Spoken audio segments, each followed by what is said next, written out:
आज थोड़ा author etiquettes पर बात करते हैं। चाहे आप ट्रेडिशनली पब्लिश्ड हो या सेल्फ पब्लिश्ड, एक लेखक के हैसियत से, एक ऑथर के हैसियत से आप एक पब्लिक फिगर हैं। एक मिनट लेते हैं और इसके बारे में सोचते हैं। एक ऑथर के हैसियत से आप अपने आप को ऑनलाइन कैसे प्रेजेंट करते हैं और आप अपने रीडर्स और क्रिटिक्स से कैसे बातचीत करते हैं, ये मायने रखता है। चाहे आपको पसंद हो या नहीं, आपको आलोचनाओं के लिए, क्रिटिसिज्म्स के लिए खुद को तैयार करना होगा। और ये ज़रूरी है कि आप खुद को एक प्रोफेशनल के रूप में कंडक्ट करें और पेश आएँ। आपकी राय अलग हो सकती है, विवादास्पद हो सकती है, लेकिन आप इसे कैसे सबके सामने रखते हैं ये मायने रखेगा। हो सकता है आप पहले से ही अपने आप को ऐसे कंडक्ट करते हो या फिर आपको सीखना पड़ेगा। जब आप अपने रीडर्स और रिव्यूअर्स से बात कर रहे हैं तो आपके लिए क्या सीमा होनी चाहिए, ये आपको जानना ज़रूरी है। हम जब भी ऑनलाइन सामान खरीदते हैं तो रिव्यूज़ पढ़ के सामान खरीदते हैं और उस रिव्यूज़ के बेसिस पे डिसाइड करते हैं कि सामान खरीदना है कि नहीं खरीदना है।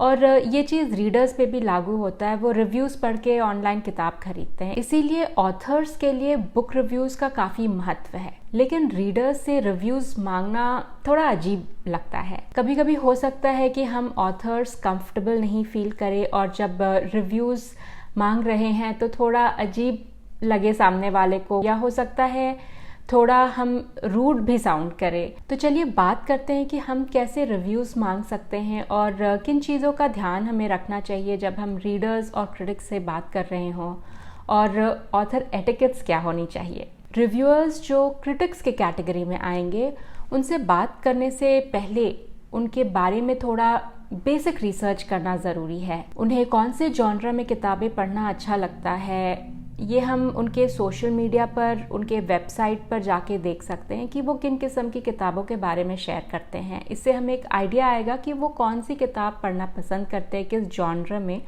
और उस हिसाब से हम देख सकते हैं कि हमने जो किताब जिस जॉनर में लिखी है वो किताब वो पढ़ते हैं भी कि नहीं, और उनसे कांटेक्ट करने का फ़ायदा है भी कि नहीं। जो प्रोफेशनली बुक रिव्यूज़ करते हैं ज़्यादातर अपने वेबसाइट पर ये सारी इन्फॉर्मेशन वो मेंशन करके रखते हैं। उनका जो भी कांटेक्ट करने का तरीका है, चाहे वेबसाइट हो या डायरेक्ट ईमेल हो या मैसेज पर हो, हमें हमेशा पोलाइट और एक कर्टियस लहजे से ही उनसे बात करनी चाहिए। ये मानकर चलिए कि आप किसी को भी एक फ्री में अपनी किताब का रिव्यू कॉपी देकर किसी पे मेहरबानी नहीं कर रहे हैं, और इसीलिए ऐसे नहीं बिहेव करें जैसे कि आपका हक बनता है कि सामने वाला आपको आपकी किताब का बुक रिव्यू करके दे। आप किसी भी ट्रेडिशनली पब्लिश्ड ऑथर को इस तरह से बिहेव करते हुए नहीं देखेंगे, क्योंकि उनका पब्लिशर उनको वैसे बिहेव करने के लिए नहीं अलाउ करेगा।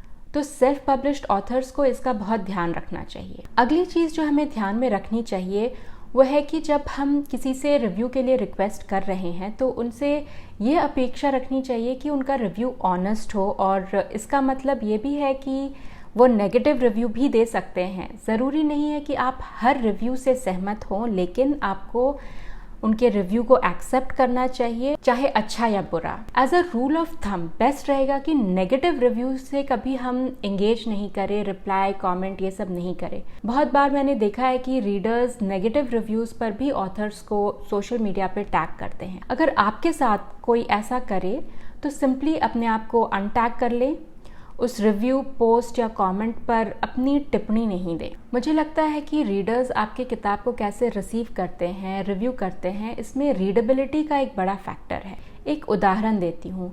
मेरी किताब है एक पोइट्री चैप बुक, और मैंने उसका ब्रांडिंग वैसे ही किया है, लेकिन जिन्हें चैप बुक का मतलब नहीं पता है उन्हें ऐसा लगता है कि मेरी किताब बहुत ही पतली है, और ये वो रिव्यू में मेंशन करते हैं।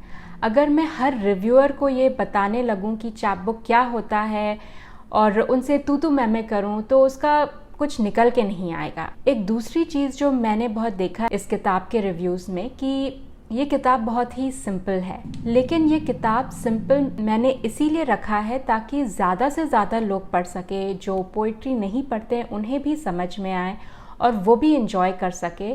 तो ये क्रिटिसिज्म मुझे बुरा नहीं लगता है। जिनकी रीडेबिलिटी लेवल पोइट्री की हाई होती है वह इस किताब से इम्प्रेस नहीं होते हैं। लेकिन ज़्यादातर लोगों को ये किताब इसीलिए पसंद आती है क्योंकि ये सिंपल है समझने के लिए और वह अपने रिव्यूज़ में ये लिखते हैं। तो देखा आपने कि यह एक चीज़ एक रीडर को अच्छी लगती है और दूसरे को नहीं। एक लेखक के रूप में हमें क्रिटिसिज्म्स में अंतर करना आना चाहिए और रिव्यूअर के पॉइंट ऑफ व्यू को भी समझना ज़रूरी है ताकि हम उसे बढ़ सके और बेहतर राइटर बन सके। ट्रोल रिव्यूज़ अलग है और उन्हें केवल अनदेखा कर देना चाहिए। एक लेखक के रूप में आपका अपना ब्रांड है और आपका हर एक्शन उस ब्रांड को ध्यान में रख के होना चाहिए। हम सभी इंसान हैं और गलतियां करेंगे, लेकिन हमें अपने लिए कुछ गाइडलाइंस बना लेनी चाहिए जिसके हिसाब से हम ऑनलाइन अपने आप को कंडक्ट करेंगे और रिव्यूज़, क्रिटिसिज्म्स और रीडर्स से किस तरह से रिस्पॉन्ड करेंगे। आशा करती हूँ कि ये वीडियो आपके लिए हेल्पफुल था। अगर आपके पास सेल्फ पब्लिशिंग को लेके कोई क्वेश्चन है तो ज़रूर ये FAQ वीडियो देखें और मिलते हैं अगले वीडियो में।